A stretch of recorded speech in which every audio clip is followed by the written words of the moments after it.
for a completely different Sergeant Carter before she goes on that television show tonight and ruins my entire career. Oh! Boyle nodded in sudden understanding. Yeah, after my little talk with the colonel, I got the definite feeling I had better come up with something quick if I want to keep these stripes on my sleeves. Oh, is that what the colonel suggested? Boyle asked. A brand new image for Sergeant Carter? No, he did not explicitly suggest it, Carter admitted. It was my own brilliant idea. It is just for one single day, until that dame blows out of town. It cannot possibly kill me to keep smiling for one day. Boyle looked at Carter, entirely unconvinced. No, but it is highly liable to make you awfully sick to your stomach. 10 minutes later, the platoon was assembled on the road outside the barracks. The air was cool, and the morning fog was just beginning to lift. All right, gentlemen, Carter called out, his voice a melodic baritone. Let's line up quickly, if you please. That is right. Quickly. Nice. Very nice. He walked down the line, inspecting the men with an air of fatherly pride. He stopped in front of Gomer, who was hurriedly trying to buckle his belt, fumbling with the metal clasp. Careful, Pyle. Carter cautioned gently. We absolutely must not stumble. Gomer looked up, flustered. I am deeply sorry, Sergeant, but the reason I was late coming out here is that I could not find my belt anywhere. Carter placed a reassuring hand on Gomer's shoulder. Oh, well, that is perfectly all right. Pyle, an honest excuse is always better than having no excuse at all. Gomer's jaw dropped. The rest of the platoon stared straight ahead, though their eyes were wide with shock. Next time, Carter continued pleasantly, may I kindly suggest that you leave your belt right next to your bunk at night, so that you simply cannot miss it in the morning. You got that, good boy? Yes, sir, Gomer whispered, utterly bewildered. Boyle leaned toward the Marine standing next to him and muttered, I seriously think he is on some kind of heavy drug. All right, gentlemen, Carter announced, stepping to the front of the formation. Left face, forward march. As the platoon began to march down the road, Boyle trotted alongside Carter. Hey, Sarge, I just do not understand why you are doing all this nice stuff right now. That Taylor dame is not even around here yet. You never, ever can tell with her kind, Carter replied out of the side of his mouth, his fake smile plastered firmly back on. She can pop up at any given time, in any given place, and I am simply not taking any chances. Left, right, left, hold it free. Nice marching, fellows. Very nice marching today. Good, good, very good. Nice, nice, very nice. Later that morning, the platoon was out on the obstacle course. The grueling training involved crawling on their bellies through thick mud, under low-hanging barbed wire, while instructors would practice explosives into nearby trenches to simulate battlefield conditions. It was a dangerous, messy, and loud exercise. Carter stood near the edge of the course, holding a clipboard, continuing his bizarre charade of positivity. All right, men, let us keep it moving. First men go through the course again. Come on, let us go.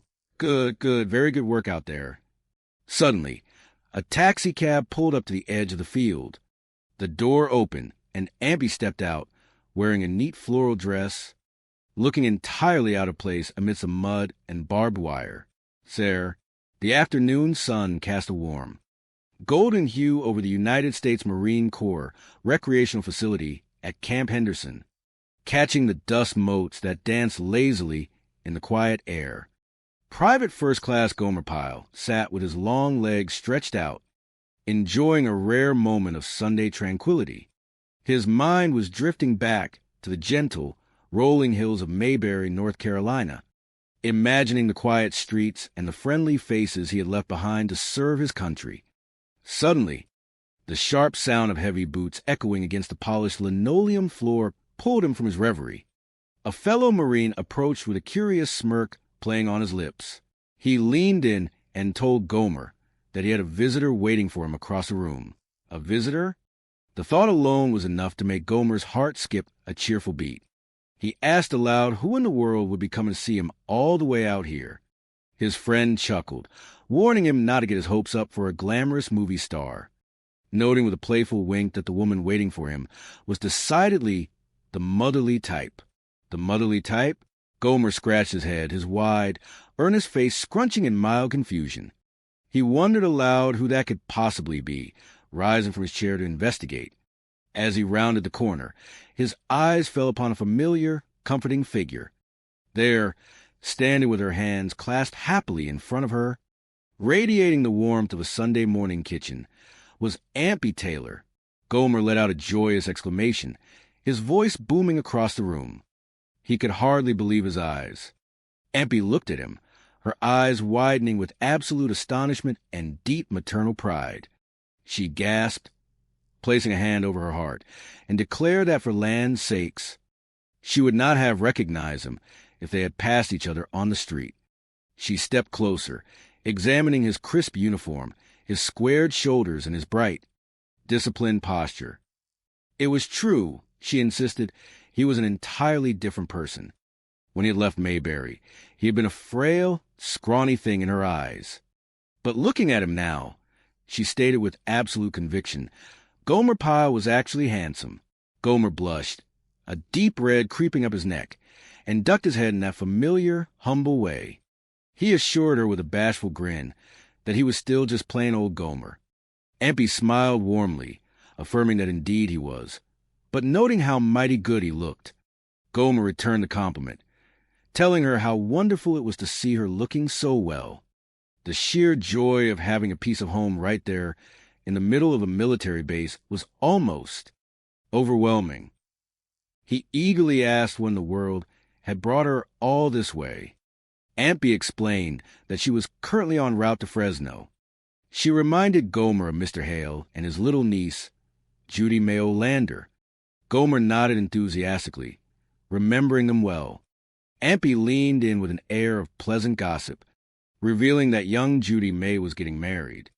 Furthermore, she added, the girl had managed to secure a very good catch. The young fellow in question was a butcher down at the local supermarket, a profession known for making a very respectable living. Beyond his financial stability, he was also reported to be a lovely, upstanding person. Gomer smiled brightly, declaring how nice that was to hear. Ampy went on to explain that, at first, she had not planned to make the long trip to attend the wedding. However, Andy had practically insisted that she go. He had told her that she desperately needed a vacation from her daily household chores, a chance to step away from the kitchen and the cleaning to just enjoy herself. Deciding to take his advice to heart, she figured she would turn the journey into a proper holiday and make a special detour to see her favorite Marine. Gomer beamed, expressing profound gladness that she had made the effort. It was truly wonderful, but his heart immediately hungered for more news from home. He eagerly asked how everybody back in Mayberry was doing, specifically inquiring about Andy, little Opie, and the whole beloved gang. Ampy assured him that everyone was doing just fine and proudly mentioned that she had brought along a lot of recent photographs to show him. She then asked Gomer if he might have a little free time on his hands. Her plan was sweet and simple. She hoped they could travel into town, share a lovely dinner, and settle in for a nice, long talk to catch up on everything they had missed. A shadow of disappointment momentarily crossed Gomer's open face. He admitted that he surely would love nothing more than to do exactly that, but he was afraid it was impossible. He explained the unfortunate timing of her arrival.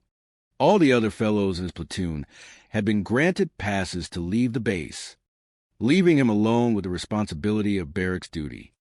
Aunt B, never one to be easily deterred, instantly proposed a solution.